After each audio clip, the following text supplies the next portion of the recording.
Welcome to the greatest audiobook, Book Talker. This story is Alice's Adventures in Wonderland by Lewis Carroll. Chapter 12. Alice's Evidence. "Here!" cried Alice, quite forgetting in the flurry of the moment how large she had grown in the last few minutes, and she jumped up in such a hurry that she tipped over the jury box with the edge of her skirt, upsetting all the jurymen onto the heads of the crowd below, and there they lay sprawling about, reminding her very much of a globe of goldfish she had accidentally upset the week before. "Oh, I beg your pardon," she exclaimed in a tone of great dismay, and began picking them up again as quickly as she could, for the accident of the goldfish kept running in her head, and she had a vague sort of idea that they must be collected at once and put back into the jury box, or they would die. "The trial cannot proceed," said the king in a very grave voice, "until all the jurymen are back in their proper places. All," he repeated with great emphasis, looking hard at Alice as he said so. Alice looked at the jury box and saw that, in her haste, she had put the lizard in head downwards, and the poor little thing was waving its tail about in a melancholy way, being quite unable to move. She soon got it out again, and put it right. "Not that it signifies much," she said to herself. "I should think it would be quite as much use in the trial one way up as the other." As soon as the jury had a little recovered from the shock of being upset, and their slates and pencils had been found and handed back to them, they set to work very diligently to write out a history of the accident, all except the lizard, who seemed too much overcome to do anything but sit with its mouth open, gazing up into the roof of the court. "What do you know about this business?" the king said to Alice. "Nothing," said Alice. "Nothing whatever?" persisted the king. "Nothing whatever," said Alice. "That's very important," the king said, turning to the jury. They were just beginning to write this down on their slates, when the White Rabbit interrupted. "Unimportant, your Majesty means, of course," he said in a very respectful tone, but frowning and making faces at him as he spoke. "Unimportant, of course, I meant," the king hastily said, and went on himself in an undertone. "Important and important and important important," as if he were trying which word sounded best. Some of the jury wrote it down, important, and some, unimportant. Alice could see this, as she was near enough to look over their slates. "But it doesn't matter a bit," she thought to herself. At this moment the king, who had been for some time busily writing in his notebook, called out silence, and read out from his book. Rule 42. All persons more than a mile high to leave the court. Everybody looked at Alice. "I'm not a mile high," said Alice. "You are," said the king. "Nearly 2 miles high," added the queen. "Well, I shan't go, at any rate," said Alice. "Besides, that's not a regular rule. You invented it just now." "It's the oldest rule in the book," said the king. "Then it ought to be number 1, said Alice. The king turned pale, and shut his notebook hastily. "Consider your verdict," he said to the jury, in a low trembling voice. "There's more evidence to come yet, please your Majesty," said the White Rabbit, jumping up in a great hurry. "This paper has just been picked up." "What's in it?" said the queen. "I haven't opened it yet," said the White Rabbit. "But it seems to be a letter, written by the prisoner to somebody." "It must have been that," said the king. "Unless it was written to nobody, which isn't usual, you know. Who is it directed to? Said one of the jurymen. It isn't directed at all, said the White Rabbit. In fact, there's nothing written on the outside. He unfolded the paper as he spoke, and added, It isn't a letter after all. It's a set of verses. Are they in the prisoner's handwriting? Asked another of the jurymen. No, they're not, said the White Rabbit. And that's the queerest thing about it. The jury all looked puzzled. He must have imitated somebody else's hand, said the king. The jury all brightened up again. Please, your majesty, said the knave. I didn't write it, and they can't prove that I did. There's no name signed at the end. If you didn't sign it, said the king, that only makes the matter worse.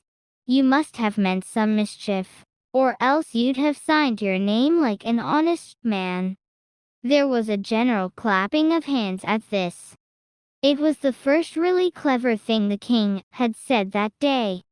That proves his guilt, of course, said the queen. So, off with. It doesn't prove anything of the sort, said Alice. Why, you don't even know what they're about. Read them, said the king.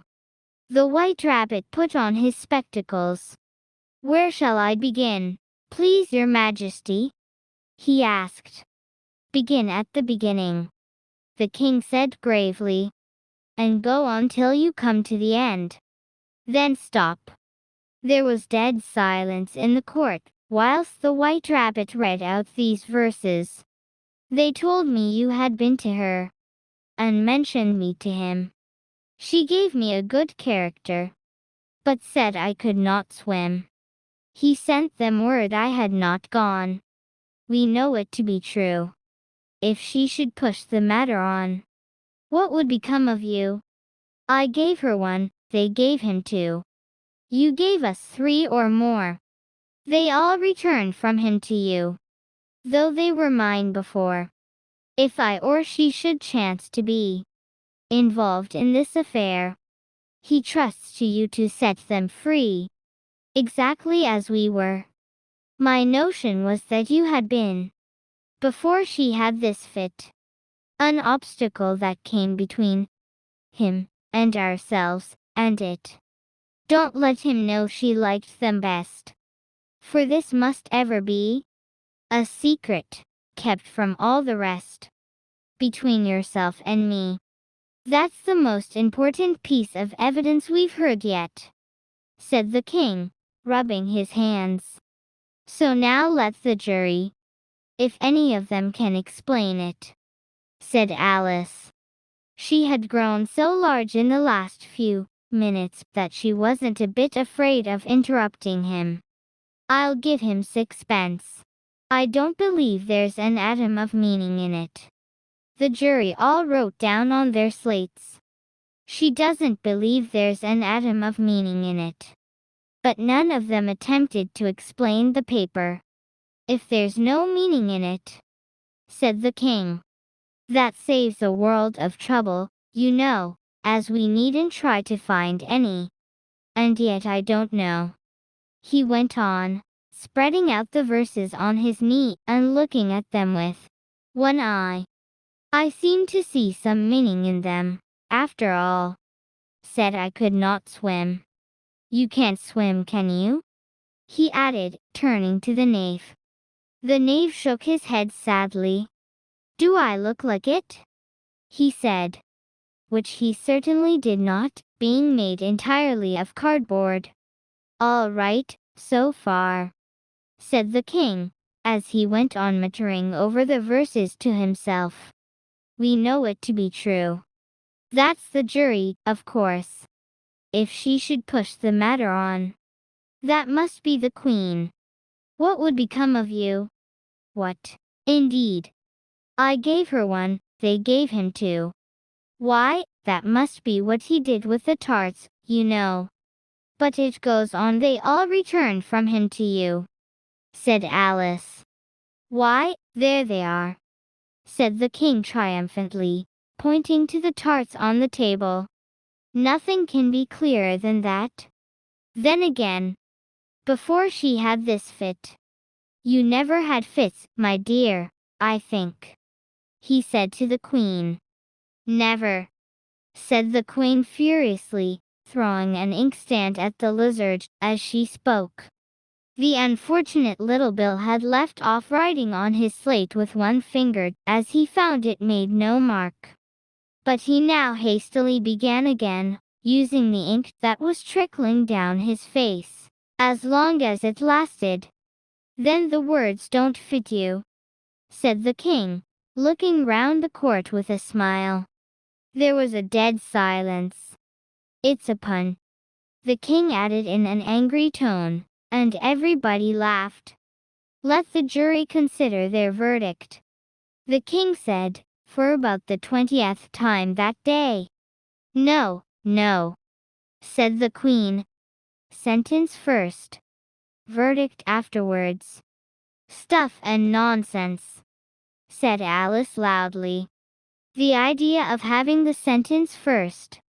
Hold your tongue, said the queen, turning purple. I won't, said Alice. Off with her head, the queen shouted at the top of her voice. Nobody moved. Who cares for you, said Alice. She had grown to her full size by this time.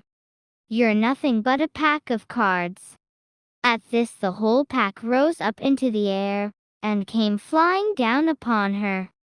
She gave a little scream, half of fright and half of anger, and tried to beat them off, and found herself lying on the bank, with her head in the lap of her sister, who was gently brushing away some dead leaves that had fluttered down from the trees upon her face. Wake up, Alice dear, said her sister. Why, what a long sleep you've had. Oh, I've had such a curious dream, said Alice. And she told her sister, as well as she could remember them, all these strange adventures of hers that you have just been reading about. And when she had finished, her sister kissed her, and said, It was a curious dream, dear, certainly. But now run into your tea. It's getting late. So Alice got up and ran off, thinking while she ran, as well she might, what a wonderful dream it had been. But her sister sat still just as she had left her, leaning her head, watching the setting sun, and thinking of little Alice, and all her wonderful adventures, till she too began dreaming after a fashion, and this was her dream. First, she dreamed of little Alice herself, and once again the tiny hands were clasped upon her knee, and the bright eager eyes were looking up into hers.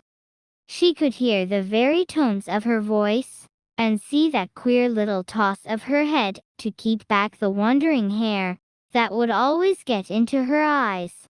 And still as she listened, or seemed to listen, the whole place around her became alive with the strange creatures of her little sister's dream. The long grass rustled at her feet as the white rabbit hurried by. The frightened mouse splashed his way through the neighboring pool. She could hear the rattle of the teacups as the March Hare and his friends shared their never-ending meal, and the shrill voice of the queen ordering off her unfortunate guests to execution. Once more the pig baby was sneezing on the duchess' knee, while plates and dishes crashed around it. Once more the shriek of the griffin, the squeaking of the lizard's slate pencil, and the choking of the suppressed guinea pigs filled the air, mixed up with the distant sobs of the miserable mock turtle. So she sat on with closed eyes, and half believed herself in Wonderland, though she knew she had but to open them again, and all would change to dull reality. The grass would be only rustling in the wind, and the pool rippling to the waving of the reeds. The rattling teacups would change to the tinkling sheep bells, and the queen's shrill cries to the voice of the shepherd boy. And the sneeze of the baby, the shriek of the griffin, and all the other queer noises would change. She knew. To the confused clamor of the busy farmyard, while the lowing of the cattle in the distance would take the place of the mock turtle's heavy sobs. Lastly, she pictured to herself how this same little sister of hers would, in the after-time, be herself a grown woman, and how she would keep, through all her riper years, the simple and loving heart of her childhood, and how she would gather about her other little children, and make their eyes bright and eager with many a strange tale, perhaps even with the dream of Wonderland of long ago. And how she would feel with all their simple sorrows, and find a pleasure in all their simple joys, remembering her own child life, and the happy summer days. The end.